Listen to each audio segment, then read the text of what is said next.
हम लोग श्रीमद् भागवतम के तीसरे स्कंद के 14वें अध्याय के 22वें श्लोक से आगे पढ़ेंगे। तो अब आपने सुना कि कश्यप ऋषि अपनी पत्नी दिति को कह रहे हैं कि मैं आपके उपकार को कई जन्मों में भी नहीं और उसका ऋण चुका सकता हूं। तो इसलिए नहीं, यद्यपि मैं आपके उपकार को कई जन्मों में भी नहीं चुका सकता, फिर भी आपकी जो इच्छा है प्रजा प्राप्त करने की, यह मैं जरूर पूरी करूंगा, लेकिन थोड़ा रुक जाइए। नहीं कि मुहूर्त अच्छा नहीं, समय अच्छा नहीं तो मैं अगर अभी हम ऐसा कार्य करेंगे तो हमारी निंदा होगी। यह श्लोक 22 में कहते हैं। मेरे पीछे बोलिए। अथापि काममेतं ते प्रजात्यै करवाण्यलम्। अथापि काममेतं ते प्रजात्यै करवाण्यलम्। यथा मां नातिरोचन्ति मुहूर्तं प्रतिपालय। यथा मां नातिरोचन्ति मुहूर्तं प्रतिपालय। अथापि काममेतं ते प्रजात्यै करवाण्यलम्। अथापि काममेतं ते प्रजात्यै करवाण्यलम्। यथा मां नातिरोचन्ति मुहूर्तं प्रतिपालय। यथा मां नातिरोचन्ति मुहूर्तं प्रतिपालय। अथापि काममेतं ते प्रजात्यै करवाण्यलम्। अथापि काममेतं ते प्रजात्यै करवाण्यलम्। यथा मां नातिरोचन्ति मुहूर्तं प्रतिपालय। यथा मां नातिरोचन्ति मुहूर्तं प्रतिपालय। बहुत इजी श्लोक है, समझने में कोई कठिनाई नहीं है, लेकिन आखिरी श्लोक पे बहुत इंटरेस्टिंग बातें आएंगी। कौन किसका देवर। यद्यपि मैं तुम्हारे ऋण से उऋण नहीं हो सकता, मतलब बोल रहे हैं कश्यप ऋषि अपनी पत्नी दिति को कि मैं तुम्हारे ऋण को चुका नहीं सकता, किंतु मैं संतान उत्पन्न करने के लिए तुम्हारी कामेच्छा को तुरंत तुष्ट करूंगा। किंतु तुम केवल कुछ क्षणों तक प्रतीक्षा करो, जिससे अन्य लोग मेरी भर्त्सना ना कर सके। देखिए, क्षण का मतलब 1-2 सेकंड नहीं कह रहे हैं वो। यहाँ मुहूर्त है, मुहूर्त मतलब 48 मिनट ऐसे कुछ हुआ ना। संध्या ब्रह्म मुहूर्त कहते हैं, 48 मिनट का होता है ना मुहूर्त। तो मुहूर्त एक क्षण इन द सेंस 1 सेकंड का मुहूर्त नहीं होता है। कोई सर्च करके बता सकता है। मुहूर्त जहाँ तक मैं समझ रहा हूँ 48 मिनट का होता है, ऐसे कुछ होता है, 1.5 घंटे का होता है, मुझे नहीं पता, अंदाज से बोल रहा हूँ कि 48 मिनट्स का होता है शायद। तो कुछ समय प्रतीक्षा करने के लिए बोल रहे हैं। अथापि 48 मिनट्स ना, अथापि मतलब फिर भी का मतलब यद्यपि मैं तुम्हारे ऋण से उऋण नहीं हो सकता हूं, फिर भी प्रजात्यै ते एतम कामम, संतान हेतु तुम्हारी इस कामना को अलम करवाणी, यथ अलम मतलब जितना पर्याप्त हो, यथाशक्ति पूर्ण करूंगा, जैसी मेरी शक्ति है। परंतु मुहूर्तम प्रतिपालय, तुम 2 घड़ी तक प्रतीक्षा करो। घड़ी मतलब भाई 48 मिनट, यानी कि ये जो संध्या का मुहूर्त या बेला यह बीत जाए, ये चीज ठीक नहीं है समय। क्यों कह रहे हैं यथा माम न अति रोचन्ति, जिससे कि लोग मेरी निंदा कर सके। मतलब अरे आप किसके बेटे हैं, आप विचार किए कुछ। लोग कहेंगे अरे देखो यार, ब्रह्मा जी का पौत्र है, इसको पता नहीं कि संतान उत्पन्न का कार्य कब करना चाहिए।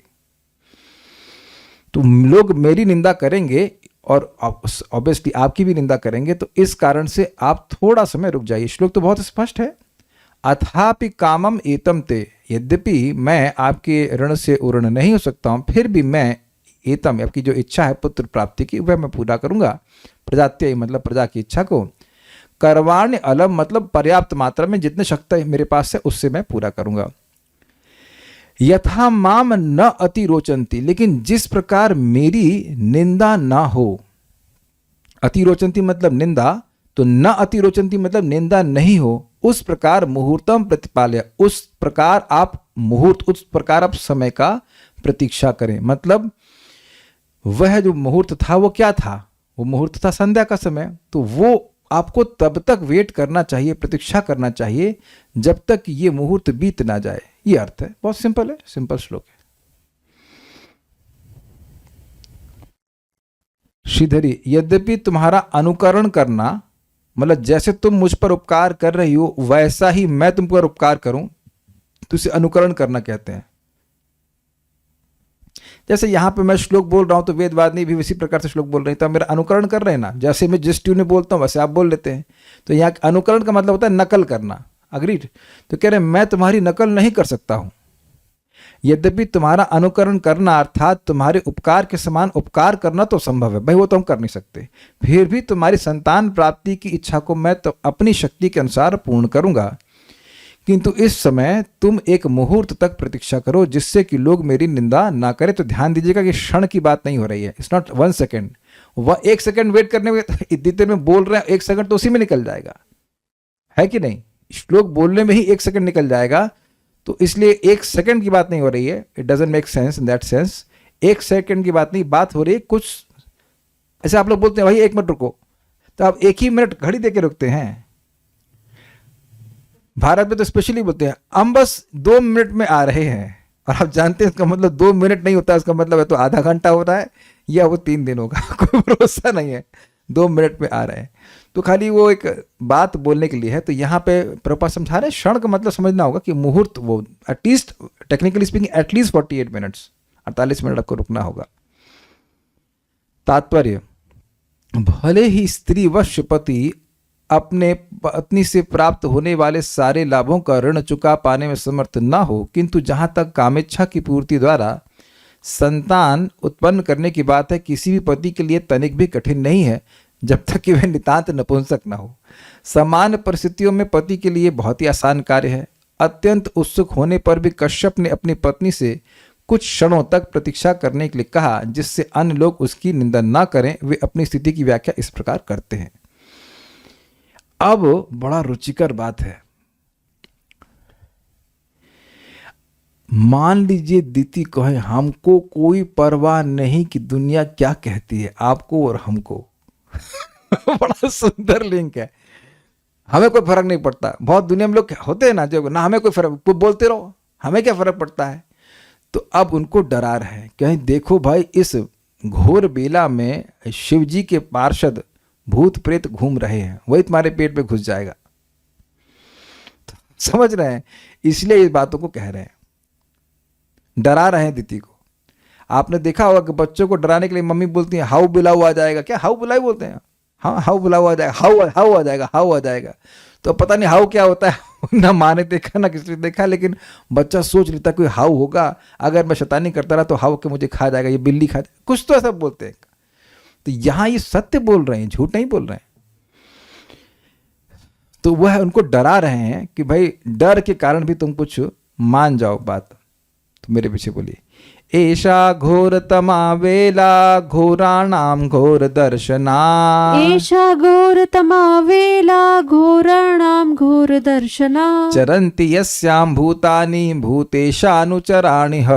चरन्ति यस्यां भूतानि भूतेशानुचराणि ह। एषा घोरतमा वेला घोराणाम घोर दर्शना।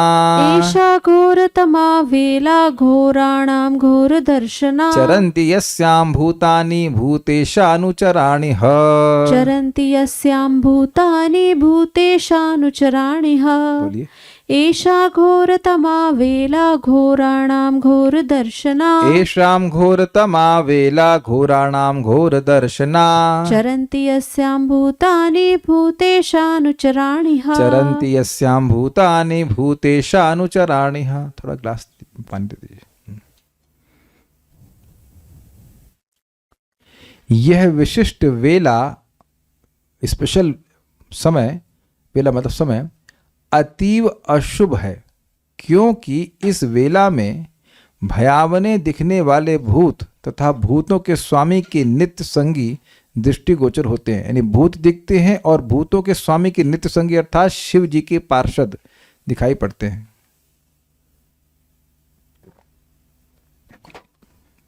एक है भयावह दिखने वाले भूत और दूसरा है भगवान शिव के जो भूतों के स्वामी हैं, उन शिव जी के नित्य पार्षद भी दिखने लगते हैं, दिखते हैं। ऐसा घोराणाम, यह राक्षसों का भयानक मतलब भूत प्रेतों का घोर दर्शना, भयानक दिखाई देने वाला, घोरतमा वेला, अत्यंत घोर समय है। ये समय बहुत घोर दिख रहा है।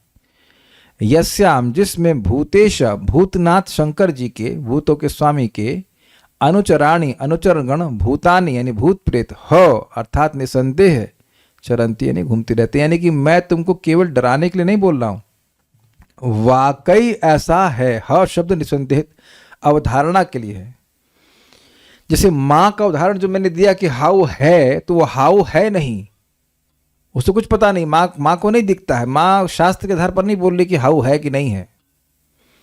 और ना ही बच्चा पूछेगा शास्त्र का प्रमाण दो, तो वो खाली केवल डराने के लिए बोलती है। लेकिन यहाँ ये बात सत्य है कि शाम जो समय है, संध्या का समय, इस समय ये शिव जी के पार्षद घूमते रहते हैं। इसीलिए भगवान की भक्ति के कार्य किए जाते हैं, भगवान की आरती की जाती है, भगवान की कथा आदि का जो समय है वो साय का समय होता है। इस समय प्रजा उत्पन्न करने का काम नहीं करना चाहिए। ऐसा घोरतमा वेला, ये अत्यंत घोरतम वेला है, समय है। घोराणाम घोर दर्शना, घोरों में जो घोर दर्शन है, मतलब जो भयानक दिखने वाले हैं। चरंत यस्याम भूतानि, वैसे भूत अर्थात जीवा भूत प्रेत उसमें घूमते हैं। भूतेशानुचराण्यः, और जो भूतेश अर्थात शिव जी के अनुचर हैं वह भी निस्संदेह इसमें घूमते रहते हैं। ओके,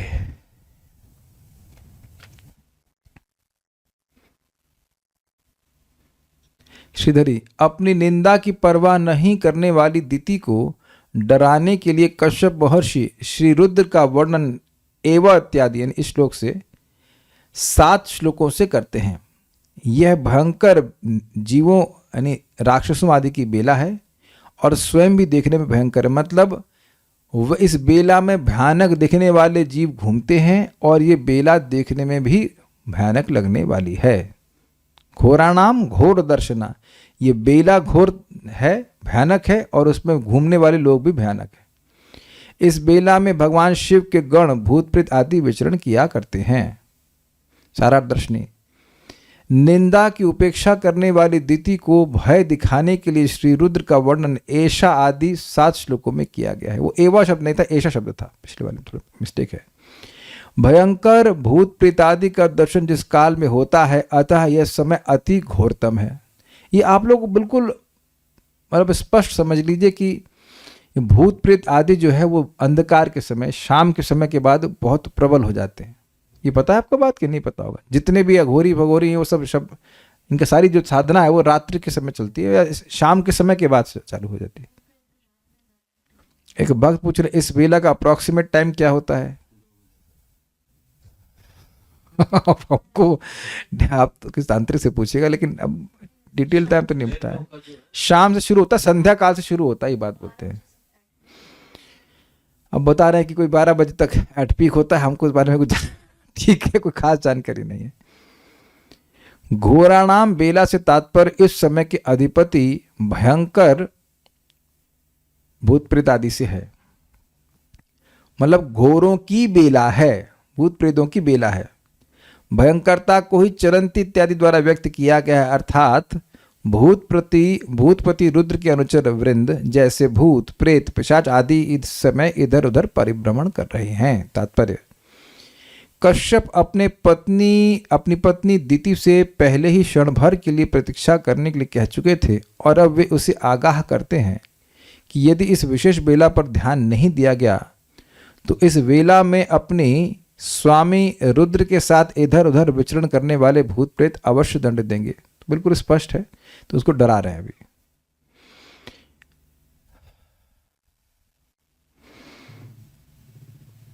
अब यहां पे कह रहे हैं कि न सिर्फ भूत प्रेत अपितु सभी भूतों के स्वामी शिव जी भी अपने बैल पर चढ़कर घूमते हैं। एतस्याम साध्वी संध्यायाम भगवान भूत भावनः, एतस्यां साध्वी संध्यायां भगवान भूत भावनः, परितो भूत पर्षद्भिर् वृषेणाटति भूतराट्, परितो भूत पर्षद्भिर्वृषेणाटति भूतराट्। एतस्यां साध्वी संध्यायां भगवान भूत भावनः, एतस्यां साध्वी संध्यायां भगवान भूत भावनः, परितो भूत पर्षद्भिर् वृषेणाटति भूतराट्, परितो भूत पर्षद्भिर्वृषेणाटति भूतराट्। एतस्यां साध्वी संध्यायां भगवान भूत भावनः, एतस्यां साध्वी संध्यायां भगवान भूत भावनः, परितो भूत पर्षद्भिर्वृषेणाटति भूतराट्, परितो भूत पर्षद्भिर् वृषेणाटति भूतराट्। इस वेला में भूतों के राजा शिव जी अपने वाहन बैल की पीठ पर बैठकर उन भूतों के साथ विचरण करते हैं जो अपने कल्याण के लिए उनका अनुगमन करते हैं। साध्वी, हे तपस्विनी, कौन तपस्विनी? दिति। एतस्याम संध्यायाम, इस संध्या के समय भूत भावन प्राणियों के हितैषी, जो प्राणियों का पालन करने वाले हैं, तथा भूतराट यानी भूतों के स्वामी भगवान अर्थात भगवान शंकर, वृषेणा बैल पर चढ़कर, भूत पार्षद भी भूत पार्षदों के संग भूत गणों से परिता घिरे हुए अटति यानी विचरते हैं। श्लोक देखिए। एतस्याम साध्वी संध्यायाम, हे साध्वी, इस संध्या के समय भगवान शिव जी जो भूत भावन है, जो भूतों के हितैषी हैं, भूत भावन का अर्थ केवल भूत मतलब भूत प्रेत ही नहीं, सभी जीवों के हितैषी हैं, परितः घिरे हुए, भूत पार्षद भी अपने भूत प्रेत आदि पार्षदों से घिरे हुए, वृषेणा यानी कि बैल के द्वारा, अटति वह पर्यटन करते हैं, भूतराट जो भूतों के स्वामी हैं। तो यानी कि ऐसा नहीं कि केवल उनके पार्षद हैं और तुम उनकी उपेक्षा कर दो, शिव जी भी घूमते हैं। ठीक है, ओके। इसमें टीका तो हमने कुछ रखी नहीं है, इसको देख लेते हैं। यहाँ पे तात्पर्य, शिव जी या रुद्र भूतों के राजा हैं। भूतगण शिव जी की इसलिए पूजा करते हैं कि धीरे धीरे वे आत्म साक्षात्कार के मार्ग पर अग्रसर हो सकें। मायावादी दार्शनिक अधिकांशतया शिव जी के पूजक होते हैं और श्रीपाद शंकराचार्य को शिव जी का अवतार मान लिया जाता है, जो कि है भी, जो मायावादी दार्शनिकों को ईश्वरहीनता नास्तिकता का उपदेश देते हैं। भूतों के भौतिक शरीर नहीं होते क्योंकि वे आत्महत्या जैसा घोर पाप कर्म किए रहते हैं। मुझे कुछ व्याख्या नहीं करनी है, मैं उम्मीद करता हूँ कि सारी बातें को समझ में आ रही है। मानव समाज में भूतवत पात्रों का अंतिम गंतव्य यह है कि वे भौतिक या आध्यात्मिक आत्महत्या की शरण लें। भौतिक आत्महत्या से भौतिक शरीर की और आध्यात्मिक आत्महत्या से व्यष्टि स्वरूप की हानि होती है। मुझे समझाना पड़ेगा। मायावादी दार्शनिक अपने व्यष्टित्व को खोकर निर्विशेष आध्यात्मिक ब्रह्मज्योति के अस्तित्व में लीन होना चाहते हैं। शिव जी भूतों पर अत्यधिक कृपालु होने के कारण इस ताक पर रहने की निंदित होने पर भी इन भूतों को भौतिक शरीर प्राप्त हो। अब क्लियर होगा। वे उन्हें ऐसी स्त्रियों के गर्भ में स्थापित करते हैं जो परिस्थिति तथा काल के प्रतिबंधों की परवाह न करके संभोगरत होती हैं। कश्यप ये बात दिति को समझा देना चाहते थे जिससे वह कुछ क्षण तक प्रतीक्षा कर सके। अब आपको बहुत अच्छी बात प्रभुपाद ने समझाई। यहाँ पे देखिए, कुछ लोग भौतिक आत्महत्या करते हैं। क्या मतलब है? वो शरीर से इतना कष्ट पा रहे होते हैं कि आत्महत्या कर लेते हैं। तो अब क्योंकि उन्होंने अपनी आत्महत्या करी है इसलिए उनको भौतिक देह नहीं दिया जाता। अब कितने समय के लिए देना जाता है मैं अंदाज से कह सकता हूँ। अंदाज इसलिए करूँ कि डिटेल में पढ़ा नहीं हूँ। मान लीजिए कि किसी की उम्र लिखी 88 साल फॉर एग्जाम्पल, तो उसने 81 साल में अगर आत्महत्या कर ली तो मैं जो समझ रहा हूँ 88 - 81 7 साल तक उसको भूत योनि में रहना पड़ेगा। बट मैं श्योर इसलिए नहीं क्योंकि मैंने डिटेल इस पर रिसर्च नहीं करी, लेकिन ऐसे ही समझावट होती है। फिर उसके बाद आगे जो अपना वो जो भी जन्म मिले, मुझे उसके बारे में डिटेल नहीं पता, लेकिन उनको कष्ट होता है। क्यों कष्ट है? इच्छाएं हैं लेकिन शरीर नहीं है जिसके द्वारा वह इच्छा को पूर्ति कर सके। बड़ा कष्ट पाते हैं, और जो कष्ट पाते होंगे भगवान जाने और भूत प्रेत जाने। लेकिन सुना है कि बहुत कष्ट पाते हैं। हाँ, तो एक बात ये हुई। अच्छा, और दूसरा क्या है? आध्यात्मिक आत्महत्या। ये जो मायावादी लोग हैं इनके जीवन का लक्ष्य क्या है?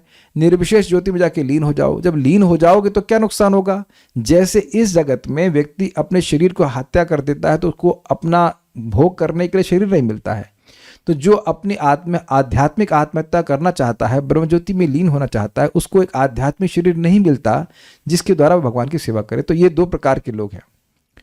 तो शिव जी भूत प्रेतों को आश्रय दे रहे हैं जो लोग आत्महत्या करते हैं भौतिक वाली, और शिव जी के ही विस्तार कह लीजिए उनके अवतार शंकराचार्य जी उन लोगों को आश्रय प्रदान कर रहे हैं जो आध्यात्मिक रूप से आत्महत्या करते हैं। तो ये बात आपको समझ में आ गई होगी। अब प्रभुपाद बड़ा सुंदर बात कह रहे हैं कि देखिए, शिव जी घूम रहे हैं। वो क्यों घूम रहे हैं? वह उन भूतों पे दया करना चाहते हैं जो उनके पार्षद हैं।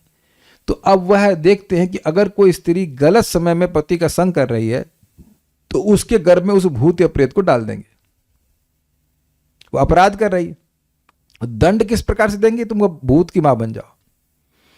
बहुत खतरनाक बात है ये। अब ये ज्ञान कहाँ है लोगों के पास, बताइए।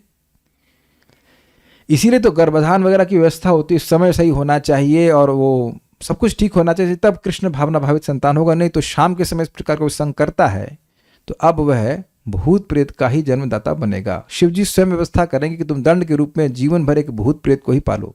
भूत प्रेत मतलब एक खराब व्यक्ति को पालो। Is it okay? कुछ पूछ रहे हैं भक्त। शिव जी के पार्षद भूत होते हैं, हाँ, इसे उनको भूतनाथ कहते हैं।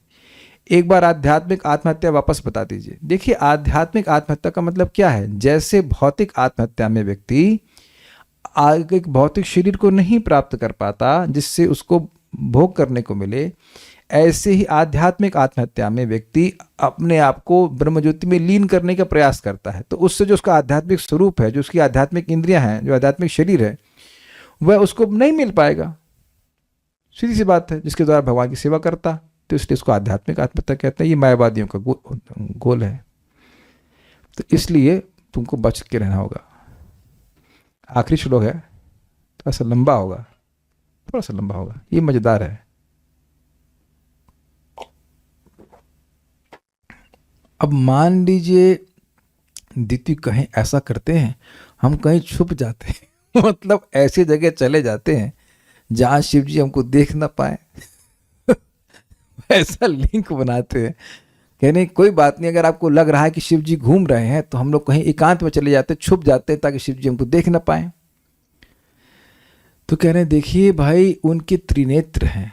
वो तीन नेत्र क्या है? सूर्य है, चंद्रमा और बीच वाला अग्नि। अग्नि होती है ना, अग्नि प्रकट होती है। तो वो सब कुछ देखने वाले हैं और आपके देवर हैं। अब देवर क्यों है मैं समझाऊंगा अभी आपको। देवर कैसे हो गए? शिव जी कश्यप ऋषि दिति के देवर कैसे हो गए? देवर तो मतलब छोटा भाई। अभी रुक जाइए, समझाएंगे। अभी तो आप समझाएंगे, लेकिन आप थोड़ा विचार कीजिए। क्या कहते हैं कि ये कहे तुम देवर देखेंगे सब कृत्य करते हुए तो कितना तुम शर्म लज्जा नहीं आएगी। तो इसलिए यह सोचना कि शिव जी तुमको कहीं देख नहीं सकते या हम लोग को देख नहीं सकते, ये गलत बात है। मेरे पीछे बोलिए। शमशान चक्रानिल धूलि धूम्र विकीर्ण विद्योत जटा कलापः। श्मशान चक्रानिल धूमि धूम्र विकीर्ण विद्योत जटा कलापः। शमशान चक्रानिल धूलि धूम्र विकीर्ण विद्योत जटा कलापः। श्मशान चक्रानिल धूलि धूम्र विकीर्ण विद्योत जटा कलापः। शमशान चक्रानिल धूलि धूम्र विकीर्ण विद्योत जटा कलापः। शमशान चक्रानिल धूलि धूम्र विकीर्ण विद्योत जटा कलापः। भस्मावगुण्ठामल रुक्म देहो देवस्त्रिभिः पश्यति देवरस्ते। भस्मावगुण्ठामल रुक्म देहो देवस्त्रिभिः पश्यति देवरस्ते। शमशान चक्रानिल धूलि धूम्र विकीर्ण विद्योत जटा कलापः। श्मशान चक्रानिल धूलि धूम्र विकीर्ण विद्योत जटा कलापः। भस्मावगुण्ठामल रुक्म देहो देवस्त्रिभिः पश्यति देवरस्ते। भस्मावगुण्ठामल रुक्म देहो देवस्त्रिभिः पश्यति देवरस्ते। बोलिए। श्मशान चक्रानिल धूलि धूम्र विकीर्ण विद्योत जटा कलापः। शमशान चक्रानिल धूलि धूम्र विकीर्ण विद्योत जटा कलापः। भस्मावगुण्ठामल रुक्म देहो देवस्त्रिभिः पश्यति देवरस्ते। भस्मावगुण्ठामल रुक्म देहो देवस्त्रिभिः पश्यति देवरस्ते। शिव जी का शरीर लालाभ है, लाल आभा से युक्त है और वह निष्कलुष है, किंतु वे उस पर राख पोते रहते हैं। राख कहाँ की है? शमशान की राख। उनकी जटा शमशान भूमि की बवंडर की धूल से धूसरित रहती है। आप समझ रहे हैं कि जब कोई मतलब चिता जलाई जाएगी तो क्या बचेगा? राख बचेगी, और राख आप जानते हैं कि बड़ी तीव्रता से हवा में उड़ती है। तो हवा का बवंडर चलेगा, बवंडर चलता ही है। नदी के किनारे हवा तेज भी होती है, अगर आपने देखा हो तो वो बहुत तेज हवा चलेगी तो बवंडर उठेगा, तो वहाँ कोई व्यक्ति उपस्थित होगा, उसके जटा बड़े बड़े होंगे, तो उसमें वह धूल तो चिपक ही जानी है। तो स्पष्ट है। तो यानी शिव जी के जो बड़े बड़े जटा है उसमें शमशान की धूल भरी हुई है। वे तुम्हारे पति के छोटे भाई हैं। कौन बोल रहा है? पति बोल रहे हैं, मतलब दिति को बोल रहे हैं कि तुम्हारे पति मतलब मेरे छोटे भाई हैं, और वे अपने 3 नेत्रों से देखते हैं। अब पहले तो एक बात समझ लीजिए, अन्वय जाने से पहले हम जरा एक क्वेश्चन बैठाएं कि ये छोटे भाई हैं कि नहीं है। ये पहले मैं अब कंफ्यूज करता हूं आप लोग। ब्रह्मा जी के 4 बेटे 4 कुमार, तो चलो ये तो ब्रह्मचारी इनसे कोई मतलब नहीं, लेकिन ये सबसे बड़े बच्चे हैं ब्रह्मा जी के। अब उसके बाद कौन पैदा हुए? शिव जी पैदा हुए ब्रह्मा जी के बहुओं से, और उसके बाद पैदा हुए हैं 10 पुत्र ब्रह्मा जी के, और उसमें आए थे मरीचि। तो मरीचि शिव जी के छोटे भाई हुए कि नहीं? ये क्लियर हुआ? ये सही, पहले आप कंफ्यूज हो जाए अच्छे से तो समझ जाएंगे। ये तो सीधी क्वेश्चन है। तो अब मरीचि के बेटे हैं कश्यप, तो ये बताइए कि कश्यप के छोटे भाई शिव जी हो सकते हैं? ब्रह्मा जी के सेकंड बेटे हैं शिव जी, और उनसे छोटे हैं मरीचि, तो मरीचि के बेटे कश्यप के छोटे भाई कैसे हो शिव जी? जब मैं ना केवल इसका अनुवाद पढ़ रहा था ऐसे कुछ दिन पहले की बात, तो मैं फंस गया, मैंने ये क्या है, छोटे भाई क्यों कहते हैं? ये देवर क्यों कहते हैं? देवर छोटा भाई होता है ना। अब आप विचार करेंगे तो आप फंस जाएंगे। अब कह रहे शिव जी के बेटे रुद्र, नहीं ये शिव जी की बात हो रही है, शिव जी के बेटे रुद्रों की बात नहीं हो रही है। तो उसका आचार्य ने समाधान किया है, बताता हूं। देखिए, ब्रह्मा जी के 3rd लेवल के बच्चे थे, जो 10 बच्चे थे, उसमें थे दक्ष। ठीक है, दक्ष की पुत्रियां हुई थी 16, और उन 16 पुत्रियों में से एक पुत्री का नाम था सती, और सती का विवाह हुआ शिव जी से। क्लियर? ठीक है। अब दक्ष अपराध करते हैं, वो उनका सर पे बकरा का सर लगाते हैं, फिर वो शरीर त्याग देते हैं, और फिर वह चाक्षुष मनवंतर में प्रचेताओं के बेटे के रूप में फिर दक्ष के रूप में ही उत्पन्न होते हैं, और उनकी बेटियां होती हैं 60, और उसमें से 13 कन्याओं को कश्यप ऋषि से शादी की जाती है। कहां पहुंच गए आप लोग? स्वयंभुव मनवंतर की घटना, और अब आप पहुंच गए चाक्षुष मनवंतर में। समझ रहे हैं? बीच में 5-6 मनवंतर बीत गए। तो अब कश्यप ऋषि जो पैदा हो चुके हैं स्वयंभू मनु के समय में ही, मरीचि के बेटे के रूप में, उनकी शादी उसी दक्ष से जो दोबारा जन्म लिए हैं, उनकी 60 बेटियों में से 13 बेटियों में से शादी हुई है, उसमें से एक दिति है। तो यानी कि वही, मतलब कश्यप ऋषि के रेफरेंस फ्रेम में अगर आप देखें तो वही दामाद, मतलब उसी आदमी के हम लोग दामाद हैं। जैसे मान लीजिए अब मैं ये ब्लैक स्वेटर पहना हूँ, काइंड ऑफ ब्राउनिश है, तब कहेंगे हाँ प्रभु जी से हम प्रवचन सुन रहे हैं। अगर मैं अभी लाल कपड़ा पहनने लग, लाल या कुछ पीला कपड़ा पहन के, पीला स्वेटर पहन के आ जाता, तब आप किससे क्लास सुनेंगे? मुझसे सुनेंगे। अग्रीड? तो कश्यप ऋषि के लिए वो दूसरा व्यक्ति नहीं है। जो दक्ष ब्रह्मा जी के पुत्र के रूप में उत्पन्न हुए, वही जीवात्मा फिर से प्रचेताओं के बेटे के रूप में जन्म लिए, तो उनके लिए दक्ष अलग व्यक्ति नहीं है। He has a division. Does it make sense? तो उनके लिए वह उसी दक्ष की बेटियों से शादी कर रहे हैं जिस दक्ष की बेटियों से जिस दक्ष की एक बेटी से शिव जी ने शादी करी थी। मैथमेटिक्स कुछ इक्वेशन समझ में आ रही है कि नहीं आ रही है? सब मैं जानबूझ के श्लोक को बता करके रुक गया, तुमने इसको समझने बहुत दिमाग लगेगा। पहले समझने का प्रयास कीजिए। एक दक्ष जो ब्रह्मा जी के बेटे, उनकी एक बेटी की शादी हुई शिव जी से। ठीक, अब वही दक्ष एक दूसरे रूप में आ रहे हैं, प्रचेताओं के बेटे के रूप में, और उनकी भी बेटी की शादी हुई कश्यप से। तो बेसिकली आदमी वही है, उसके अलग अलग बेटियां हैं। जैसे आज किसी ने 16 बेटे पैदा करी और कल 60 करी, तो आदमी तो वही रहा ना। तो अब कश्यप ऋषि और शिव जी दोनों जामाता हैं। जामाता समझते हैं, दामाद हैं। किसके हैं? दक्ष के। और हम लोग यहाँ बोलते हैं साढ़ू, साढ़ू से कहते हैं ना, साढ़ू कहते हैं। तो साढ़ू के नाते से वह देवर हैं, ये है डेरिवेशन। अच्छा ये बताइए कितने लोगों को समझ में आई बात? अब हम तो घर गृहस्थी की बात कर रहे हैं आज। कोई तो हाथ कर, अरे कल्याण को समझ में आ गया, ये तो ब्रह्मचारी है। अरे ब्रह्मचारी को समझ में आ गया तो फिर तो गृहस्थों को आ जाना चाहिए। एक ब्रह्मचारिणी को 50% समझ में आए तो कोई बात नहीं, ब्रह्मचारी समझ ना पाए कोई बात नहीं, लेकिन गृहस्थों को समझ में आ रहा होगा। बेसिकली हम बात सीधी सी ये है कि साधु लोगों को आपस में भाई कहा जाता है। ये तो समझते हैं ना, साधु लोग भाई जैसे रहते हैं। जैसे मेरी बुआ, 5 बुआ हैं, तो मेरे 5 फूफा आपस में कैसे बर्ताव करेंगे? जैसे भाई जैसे होते हैं। ये सब इसमें भी, अरे यहाँ कौन सा मैं तत्व बता रहा हूँ सृष्टि का, ये भी समझ में नहीं आ रहा है।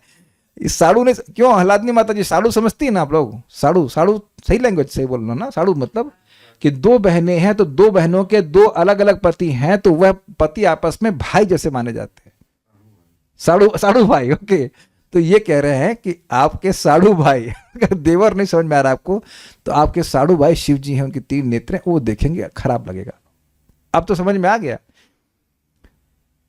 हमको इस बात पे खुशी हो रही थी कि उस समय मैंने टीका तो नहीं देखी थी, लेकिन दिमाग लगाया तो भगवान की कृपा से ये अंडरस्टैंडिंग आई, और आज मैंने टीका देखी तो आचार्यगण यही बताते हैं। मैं बड़ा प्रसन्न हुआ। हमने कहा भाई वाह, भगवान ने एकदम सही डायरेक्शन में लेके गए। Sometimes Krishna inspires you exactly correctly, क्योंकि ये आपस में सब लोग जमाता हैं, दामाद हैं, इस कारण से इनको भाई कह रहे हैं। लेकिन ये बात अभी भी रिजॉल्व नहीं हो रही है कि कश्यप जी इनको छोटा भाई क्यों कह रहे हैं। शिव जी अभी भी तो सीनियर दामाद है ना। अगर दामाद भी कहा जाए तो सीनियर दामाद हैं, बट इट सीम्स कि ये चल, हाँ छोटा भाई चल जाता है, ऐसे कह लेंगे। तो ये है, this is how deep Bhagavatam is. और इस पे देखिए, जब मैं इसको पढ़ रहा था तो मैं सोचता था क्या इस पर टाइम व्यतीत करना चाहिए, लेकिन आचार्यों ने टाइम व्यतीत किया है इस पे, इस पॉइंट पे उन्होंने क्लियर किया है। हाँ, अब एक भक्त बिल्कुल सही ऑब्जेक्शन कर रहे हैं कि छोटे दामाद कैसे हुए। नहीं, छोटे दामाद नहीं, छोटा भाई बोल रहे हैं, वो छोटा दामाद नहीं बोल रहे हैं। लेकिन छोटे भाई कैसे हुए ये एक्सप्लेनेशन नहीं आ रहा है। बस आचार्यगण ये बता रहे हैं कि आपस में जो दामाद लोग हैं वो भाई होते हैं। तो यहाँ देवर के रूप में से एक सिंपल वे में कह दे रहे हैं, बस बात है। कोई बात है, आपको समझ में नहीं आ रहा तो मुझे भी समझ में नहीं आ रहा है ये छोटे कैसे हुए। शिवजी तो बड़े होने चाहिए, लेकिन अब ऐसा है। जटा कलापः, उनके जटाओं के गुच्छे, शमशान चक्रानिल, शमशान भूमि से उठे चक्र अनिल। अनिल का मतलब होता है वायु, और चक्र मतलब चक्रवात रूपी जो वायु होती है, बवंडर की वायु से, कि धूलि धूम्र, धूलि से धूमिल होकर, विकीर्ण बिखर कर, विद्युत यानी चमक रहे हैं। थोड़ा समझने का प्रयास कीजिए। बाल होते हैं और बाल के ऊपर ग्रे को क्या बोलेंगे हम लोग? ग्रे कलर को क्या बोलेंगे हम हिंदी में? ग्रे समझते हैं ना। राख का जो कलर होता है, रंग होता है, वो ग्रेइश होता है, भूरा नहीं होता है, स्लेटिया। ठीक है, स्लेट भी इंग्लिश ही है, लेकिन एनी हाउ समझ गया। हल्का नीला नीला, तो वह अगर बालों पर आएगा तो वो ऐसा लगेगा कि बाल चमक रहा है, इसलिए कह रहे हैं चमक रहे हैं। रुक्म सुवर्ण के समान कीर्तिमान, अमल देह, उनके गौर शरीर पर, मतलब उनका शरीर, ये इंटरेस्टिंग है कि उनका शरीर पूरा नीला नहीं है। ये कई बार आएगा कि शरीर उनका गौर वर्ण का, स्वर्ण से स्वर्णिम आभा वाला है। भस्म अवगुंठा, राख लगी है। ते देवर, तुम्हारे वे तुम्हारे देवर, देव अर्थात वे महादेव, त्रिभी पश्यति, अपने 3 नेत्रों से देखते हैं। इस तुम यह नहीं कह सकती कि हम लोग कहीं एकांत में जाकर के संतान उत्पन्न का कार्य कर सकते हैं और वो हमको नहीं देखेंगे। शमशान चक्रानिल धूलि धूम्र, शमशान की चक्रानिल अर्थात चक्रवात, चक्र के समान घूमने वाली वायु से, धूलि धूम्र, धूलि धूम्र का मतलब हो गया जो धूलि है उससे वह धूसरित, और विकीर्ण मतलब बिखे हुए, विद्युत मतलब चमकते हुए, जटा कलाप है, उनकी जटा की जो शिखर है, मतलब बेसिकली जो जटा उनकी फैली हुई है वो इस प्रकार से चमक रही है और फैली हुई है। भस्मावगुंठा अमल रुक्ब देह, भस्म से, अवगुंठ का मतलब क्या दिया था? अवगुंठ का मतलब दिया क्या? ढका हुआ है ना। हाँ, भस्म से यानी शमशान की भस्म से ढका हुआ उनका अमल स्वर्णमय देह था। किसका? देव अर्थात शिव जी का, महादेव का। त्रिभी पश्यति, वह अपने तीनों नेत्रों से देखते हैं। दोनों नेत्र और त्रिनेत्र से भी देखते हैं। दोनों नेत्र कैसे हैं? सूर्य चंद्रमा। और तीसरा नेत्र क्या है? अग्नि। ये तो आप लोग सब बचपन में भी जानते हो कि शिव जी की तीसरा नेत्र खुलता है तो अग्नि प्रकट होती है और सब प्रलय हो जाता है। किसकी बात आप कर रहे हैं? देवरस्ते, वो आपके देवर हैं और संबंध भी दिखा रहे हैं कि देखो, देवर के सामने ऐसा कृत्य बिल्कुल उचित नहीं लगता, तुमको लज्जा नहीं आएगी। पॉइंट यह है कि शिव जी इस समय घूम रहे हैं, सारा दर्शनी। इस पर यदि दीति कहें कि ठीक है, इस काम को उनके सामने नहीं करना चाहिए, परोक्ष में कोई आपत्ति नहीं, कोई छुप के कर लेते हैं, तो इस पर यह श्लोक कश्यप जी कहते हैं, शमशान में जो चक्राकार वायुमंडल है उसमें धूल के कारण धुएं के रंग जैसी आभा से युक्त उनकी जटाएं बिखरी हुई हैं। क्लियर है? धुआं का रंग कैसा हो गया? वो ग्रेइश हो गया ना। उनका देह स्वर्ण के समान चमक रहा है, यद्यपि वह राख से ढका हुआ है। ये भी क्लियर है? जैसे मान लीजिए कोई स्वर्ण है, उसके ऊपर हल्का हल्का राख है तो भी वो उसकी चमक तो बनी रहेगी, उस अर्थ में कहते हैं। तेजस्वी हैं ये कहते हैं। वे देव चंद्र, सूर्य और अग्नि रूप 3 नेत्रों से देख रहे हैं। ये भी क्लियर है? इससे ये अनुमान है कि वे तुरंत ही इस अपराध का फल हमें देंगे। और क्या अपराध का फल था? वो भूत प्रेत को तुम्हारे गर्भ में स्थापित कर देंगे, प्रभुपाद ने समझाया उसको। किंतु मेरा उनसे कोई संबंध नहीं, मान लो दीति कहते हैं, अर्थात मेरे लिए तो वह अज्ञात ही हैं। यदि दीति ऐसा कहे तो कश्यप मुनि ये बताने के लिए कहते हैं कि देवरः इति, अर्थात वे कोई अज्ञात अथवा अपरिचित भी नहीं है, वे तुम्हारे देवर हैं। ये थोड़ा समझने का प्रयास कीजिए, ये क्यों कह रहे हैं। मान लीजिए कोई इस प्रकार का कार्य करे भी और उससे हमारा कोई संबंध नहीं तो व्यक्ति बुरा नहीं मानता है, लेकिन अब कोई अपने संबंध में ऐसा करेगा तो क्रोधित हो जाएगा व्यक्ति, कह रहे ये क्या कर रहे हैं। समझ रहे हैं ना बात? तो वो कह रहे कि तुम्हारे देवर हैं इसलिए तुम पर और अधिक प्रकोपित हो जाएंगे। यह प्रचलन है कि एक व्यक्ति के कई दामाद आपस में भाई माने जाते हैं, अतः वे मेरे भाई और तुम्हारे देवर हैं, तो क्या तुम्हें उसके समक्ष लज्जावती नहीं होना चाहिए? यह भाव है। तो अब आप लोग समझ गए कि क्यों यह भाई कह रहे हैं, देवर कह रहे हैं, क्योंकि ये सभी शिवजी और कश्यप ऋषि ये दक्ष के ही दामाद हैं। यद्यपि दक्ष 2 अलग अलग शरीरों में थे, लेकिन आत्मा वही है। तो कश्यप ऋषि देख रहे हैं। देखिए, समझने का प्रयास करें। जैसे मान के लीजिए आप देखते ही हैं, आप 4 साल पहले भी मुझसे प्रवचन सुन रहे थे और आज भी, मतलब मेरा भाग्य है कि आप लोग सुन रहे हैं। तो अब आप समझें कि 7 साल के बाद मेरा शरीर पूरी तरह से परिवर्तित हो जाएगा। दैट मीन्स 2000 कब शुरू किया था? सन 2018 में। हाँ एग्जैक्टली, आज हो गया 2018 से 2025 कितना समय हो गया? 5 और 3 8। Very good. तो 2008 साल, साइंस के हिसाब से 8 साल में शरीर पूरी तरह चेंज हो जाता है। तो आत्मा तो चेंज नहीं हुई है। तो 2018 से मैंने यूट्यूब पे प्रवचन देना शुरू किया है। आज अगर हम शरीर को ही मान रहे हैं तो आज एक अलग व्यक्ति प्रवचन दे रहा है, लेकिन ऐसा नहीं मानते हैं, वही व्यक्ति प्रवचन दे रहा है, क्योंकि आत्मा तो वही है। क्लियर? तो यहां इस जगत में हम देखते हैं कि देह के परिवर्तन से व्यक्ति, धीर व्यक्ति प्रभावित नहीं होता है। तो कश्यप ऋषि के लिए ये कोई बहुत बड़ी बात नहीं है। फॉर एग्जाम्पल, दक्ष के पिछले जीवन में दक्ष थे, उनकी गर्दन काट दी और बकरे का सिर लगा दिया। कौन थे वो? बोलिए, आप बताइए, अभी समझ में आ जाएगा, माइक पे बताइए। दक्ष थे ब्रह्मा जी के पुत्र, वो अपराध किए शिव जी का और उसके बाद उनका सर काट के बकरे का सिर लगा दिया गया और उनको जीवित कर दिया गया। कौन है वो? दक्ष थे, ब्रह्मा जी के बेटे थे। वो यज्ञ किए, शिव जी को नहीं बुलाए, शिव जी के पार्षद ने उनकी गर्दन काट दी। बाद में आकर शिव जी की कृपा से उनको बकरे का सर लगा दिया गया। वो कौन है? दक्ष। Got it? उनको आप दक्ष ही कहेंगे, यद्यपि गर्दन किसकी है? बकरे की।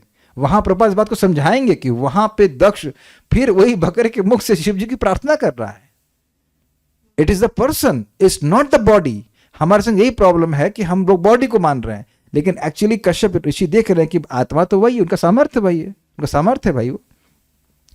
तो अब वह देख रहे हैं कि यद्यपि जैसे बकरे के सिर वाले शरीर को त्याग दिए हैं और फिर वह प्रजेताओं के बेटे के रूप में है, लेकिन वह देख रहे हैं कि ये तो वही व्यक्ति है। वो तो दोनों घटनाओं के साक्षी है ना।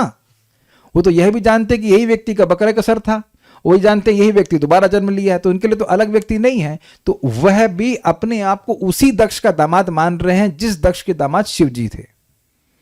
कुछ समझ में आई बात?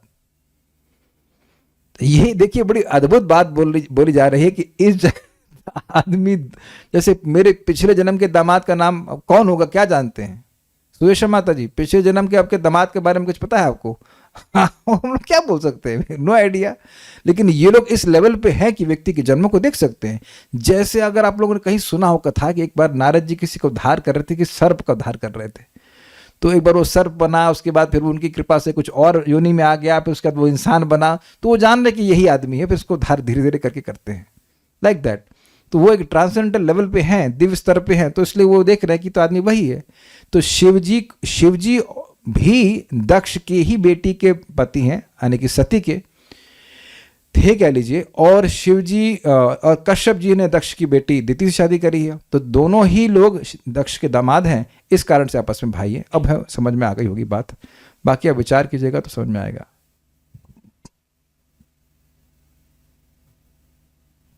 बाकी प्रश्न हम इसके बाद देते हैं। तात्पर्य, शिव जी ना तो सामान्य जीव हैं, न ही वे विष्णु या पूर्ण पुरुषोत्तम भगवान की कोटि में आते हैं। एक दीपक लेके आएंगे आप, जो दीपक हमने आज सुबह जलाया था, उससे वो है यहाँ पे रखा, इधर रखा है, हाँ वही चाहिए, अनक्लीन ही चाहिए। शिव जी ना तो सामान्य जीव हैं, न ही वे विष्णु या पूर्ण पुरुषोत्तम भगवान की कोटि में आते हैं। तो देखिए, शिव जी हैं तो विष्णु तत्व, लेकिन तमोगुण से ढके हुए, तमोगुण का स्पर्श नहीं करते। मैं एग्जाम्पल दे रहा हूँ, दिख रहा हूँ शायद आपको। आप देख रहे हैं कि एक दीपक है, इसमें कुछ कालिख जमी हुई है। तो एग्जाम्पल जीव गोस्वामी देते हैं कि इसमें मान लीजिए एक लौ है, तो विष्णु का तुलना कैसी जाती है, जैसे दीपार चिरे भी दशांतन में अभ्युपेत्य, एक दीपक कई दीपकों को जला रहा है, तो सबकी बराबर शक्ति है। लेकिन यहां कह रहे हैं कि शिवजी कैसे दीपक हैं, एक दीपक है जिसके ऊपर कालिक का आवरण है, तो प्रकाश वैसा नहीं प्रकट हो रहा जैसा कि एक दीपक से होता है। समझे बात? तो है वह विष्णु तत्व ही, लेकिन वह तमोगुण का संपर्क लेते हैं, तमोगुण को स्वीकार करते हैं, इसलिए वह मोक्ष नहीं देते हैं। मोक्ष देते हैं भगवान की भक्ति देकर के, लेकिन सीधे मोक्ष नहीं देते हैं। उम्मीद है कि आप बात समझ पा रहे होंगे। तो ना तो वह जीवात्मा है और ना ही वह विष्णु तत्व है, लेकिन विष्णु तत्व से अलग भी नहीं है। ये बात भगवान के ही विस्तार है। सदाशिव जो है वो विष्णु तत्व है, उन्हीं के विस्तार शिव जी हैं।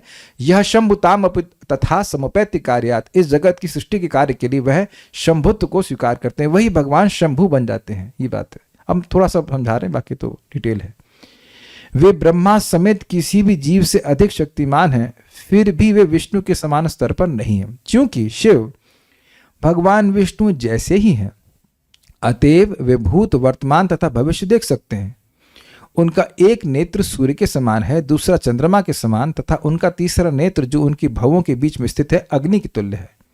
वे अपने बीच वाले नेत्र से अग्नि उत्पन्न कर सकते हैं, और वे ब्रह्मा समेत किसी भी जीव को विनष्ट कर सकते हैं।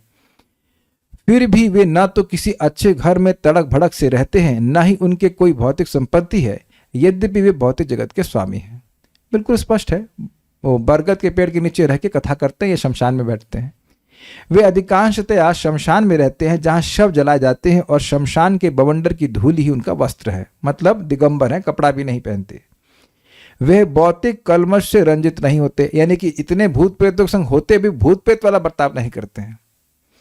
इस पे बड़ी रुचिकर बात है कि शिव जी ऐसा आचरण करते ही क्यों हैं। ये भस्म लपेटना, ये सब करना, हमने ये पढ़ा नहीं है, ये हमने भक्तों से सुना है। बड़ी रुचिकर कथा है कि शिव जी पहले, भाई नेचुरल सी बात है, वैष्णव तिलक लगा के रखते थे।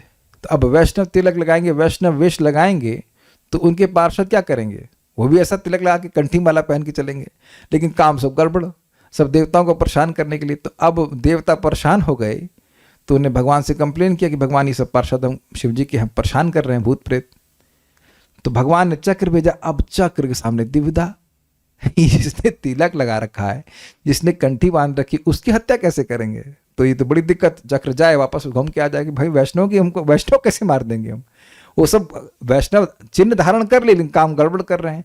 तो भगवान शिव जी को कहे कि आप ऐसा कीजिए, अपना वेश चेंज कीजिए। तो फिर शिव जी जो है वैष्णव वेश नहीं रखते, वो अपना वेश चेंज किए, तो उनके पार्षद भी मतलब चेंज किए, फिर चक्र उनको मारा। ये हमने सुना है, अब उम्मीद है कि सत्य ही होगा, मैं नहीं कह सकता कि सत्य है कि नहीं, लेकिन सुना है इस प्रकार से शिव जी ऐसा क्यों करते हैं। जो भी है, कश्यप ने उन्हें अपना छोटा भाई माना है क्योंकि दिति यानी कश्यप पत्नी की सबसे छोटी बहन शिव जी को ब्याही थी।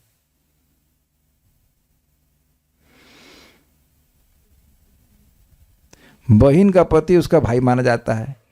उस सामाजिक संबंध से शिव जी कश्यप के छोटे भाई ठहरे। अब कंफ्यूजन हो जाएगा, इससे लग रहा नहीं, पार्वती नहीं थी, पार्वती तो पर्वत की बेटी है, हिमालय की बेटी है। ये कंफ्यूजन यहां बन रहा है कि सती क्या दिति से छोटी हैं?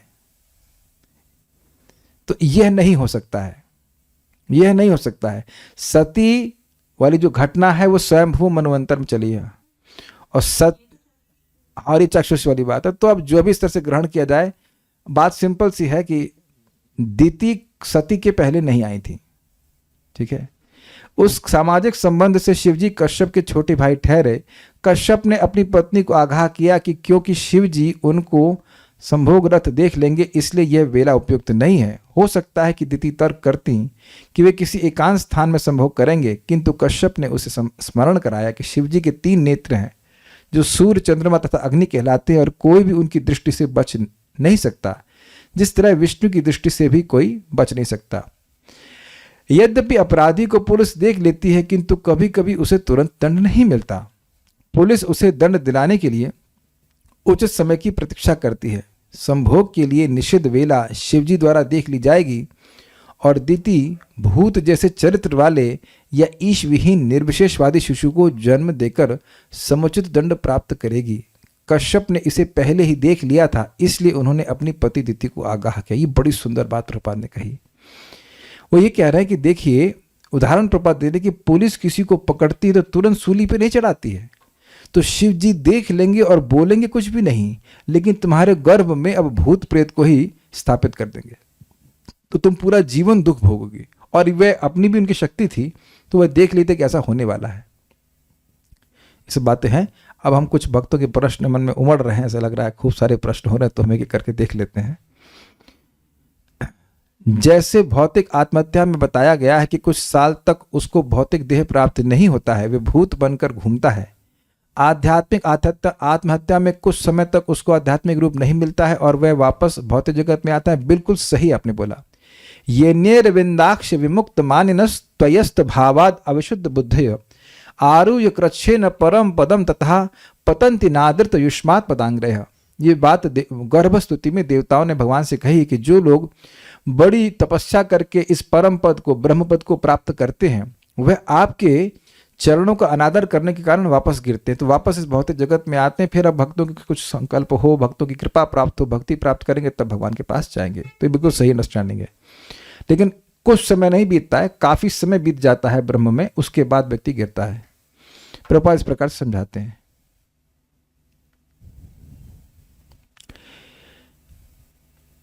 पूतना की उद्धार की कथा में सुने था कि चंद्र और सूर्य ये दोनों भगवान की आंखें हैं, और यहां बताया गया कि दोनों शिवजी की आंखें हैं। इसको कैसे समझें? जिसको जैसे बोला वैसे समझिए। जब बोल रहे हैं कि शिवजी की आंखें भी हैं, उसी प्रकार से, तो क्या दिक्कत है? शिवजी भगवान से अभिन्न है। सूर्य को भगवान के नेत्र बताया गया है, तो फिर शिवजी के नेत्र कैसे हो सकते हैं?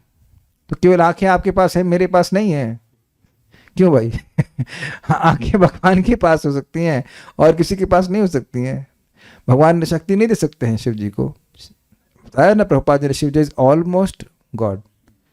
स्वयंभू मनवंतर और चक्षुष मनवंतर नहीं समझ आ रहे, तो आप अभी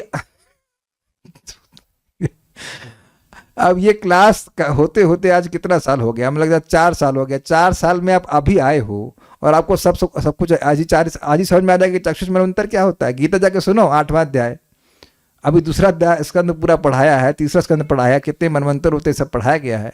तो आज आएंगे तो आगे से समझ में आ जाएगा क्या होता है। अभी देखिए जो नए भक्त आ रहे हैं उनसे ये वो अपने से उम्मीद ना करें कि सब कुछ समझ में आएगा, और ना ही मैं सब कुछ हर बात समझा पाऊंगा तुरंत क्लास में। वो पुराने प्रवचन सुनिए, धीरे धीरे समझ में आएगा। या जो आपको लेके आए उनसे पूछे क्या होता है ये। भीष्म देव भी शिखंडी और को, हाँ बहुत अच्छा गौरव प्रभु, बहुत सुंदर आपने, वेरी गुड, थैंक यू, बहुत अच्छा एग्जाम्पल ने दिया है। भीष्म देव भी शिखंडी को औरत ही समझ रहे थे, पुराने जन्म के आधार पर। सेम वे से समझ सकते। बहुत सुंदर, बहुत, ये तो मेरे दिमाग में एग्जाम्पल। देखिए ये होता है संगत का प्रभाव। मेरा मन तो वहां पे जा ही नहीं रहा, तो मैं कैसे समझा सकता हूँ। Very good, will come, will give you nice prasadam for helping me out. बिल्कुल अच्छा बात। ये मेरे मन में भी आता था कि भाई शिखंडी तो पुरुष शरीर में, शिखंडी स्त्री नहीं था, शिखंडी स्त्री नहीं था, लेकिन अब वह क्योंकि तपस्या करके स्त्री से वो पुरुष रूप में ट्रांसफॉर्म हुआ है, ऐसे कुछ हुआ था ना, तपस्या की थी वो, तो उसको वह स्त्री ही मान रहे थे, जबकि वह पुरुष के शरीर में था। और इस कारण से शिखंडी पे वो बाण नहीं चला रहे थे, वो युद्ध नहीं कर रहे थे। शिखंडी सामने था और अर्जुन पीछे था और वो बाण चला रहे थे उसके। Yes, very good. तो देह का परिवर्तन होते हुए भी उसी जीवन में सब कुछ हो रहा है, तो भीष्मदेव उसको स्त्री ही मान रहे हैं। Very good example, very good.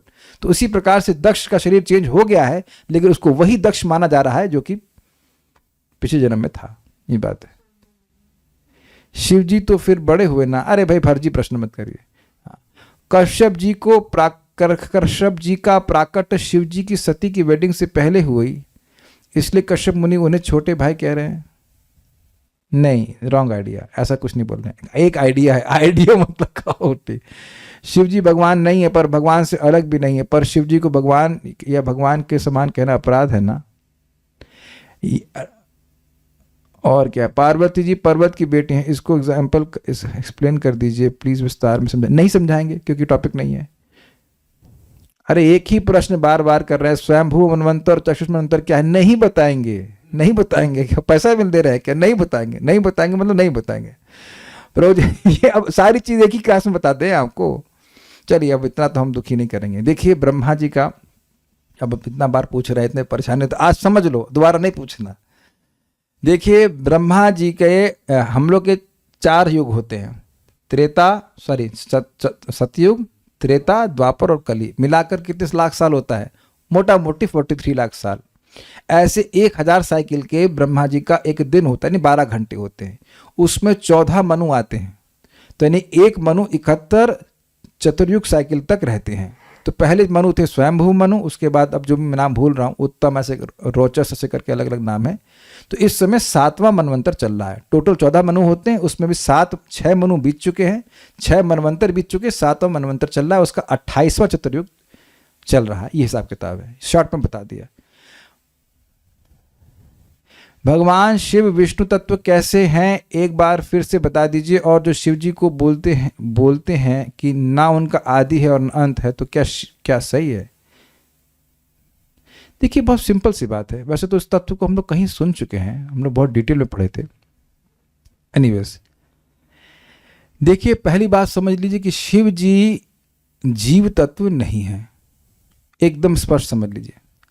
और वह भगवान सदाशिव जो कि विष्णु तत्व में, उनसे सीधे विस्तारित होते हैं। और वो इसलिए विस्तारित होते ताकि वह माया का संपर्क करें। भगवान विष्णु माया का संपर्क नहीं करते। उनके एक विस्तार हैं जिनको कि हम शिव जी के रूप में जानते हैं, वह दुर्गा देवी के पति हैं, दुर्गा जी का संपर्क करते हैं, माया का संपर्क करते हैं। क्लियर समझ में आ रहा है? तो क्योंकि वह माया का संपर्क करते हैं, इसलिए वह विष्णु तत्व नहीं है, क्योंकि भगवान विष्णु बिल्कुल भी माया का स्पर्श नहीं करते, लेकिन वो भगवान विष्णु के ही विस्तार हैं। इससे ज्यादा ना तो बोला गया है और न उससे ज्यादा मैं समझा सकता हूं। लेकिन जीवात्मा की तरह वह जीव तत्व नहीं है, बस इतनी सी बात है।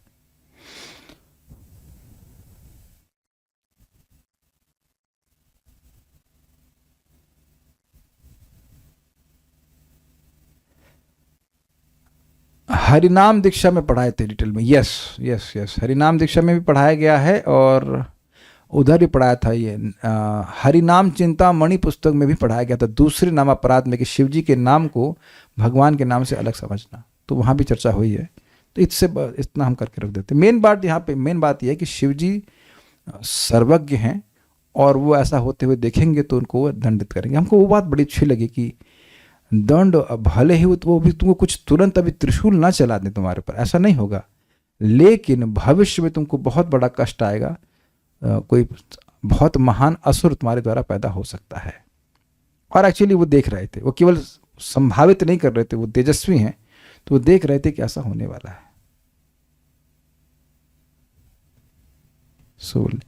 देखिए एक भक्त निरंतर प्रश्न कर रहे हैं, आपको विचार करना चाहिए कि आप अभी ज्वाइन करे हो, थोड़ा आपको धैर्य रखना पड़ेगा। You have to do here with patience. बहुत सारी बातें बार बार आएंगी, मैं आपको डांट नहीं रहा हूँ, समझा रहा हूँ कि बातें जो लोग यहाँ सुन रहे हैं वो अब अगर सारे लोग सभी हर दिन प्रश्न करने लग जाएंगे तो हम कथा को आगे कैसे बढ़ा पाएंगे। आपका भी अब वास्तविक रूप से कर्तव्य कि पहले पढ़ के आइए। तो यह कोई उम्मीद ना करे कि मेरी सारी बात सबको समझ में ही आ जाएगी, स्पेशली कोई नया व्यक्ति ज्वाइन कर रहा है। स्वागत है, आप आ रहे हैं, बहुत अच्छी बात है, लेकिन कुछ टॉपिक्स आपके लिए अननोन रहेंगे। आप स्वयं पढ़िए, पीडीएफ्स हैं उसको पढ़िए, अपने से मेहनत कीजिए, थोड़ा थोड़ा करके समझ में आएगा। धैर्य रखिए। ये एक बार में क्या कहते हैं, 12 साल रहे साधु की टोली तब समझे कि बोली। तो आप धड़ाधड़ प्रश्न कर भी देंगे तो मैं सारे उत्तर दूंगा भी नहीं, क्योंकि कुछ चीज़ें आपको, उन चीज़ों की चर्चा पहले की जा चुकी, वहाँ आपको सुनना पड़ेगा। So stop now. Shrimad Bhagavatam की जय, श्रील प्रभुपाद की जय, निताई गौर प्रेमानंदे।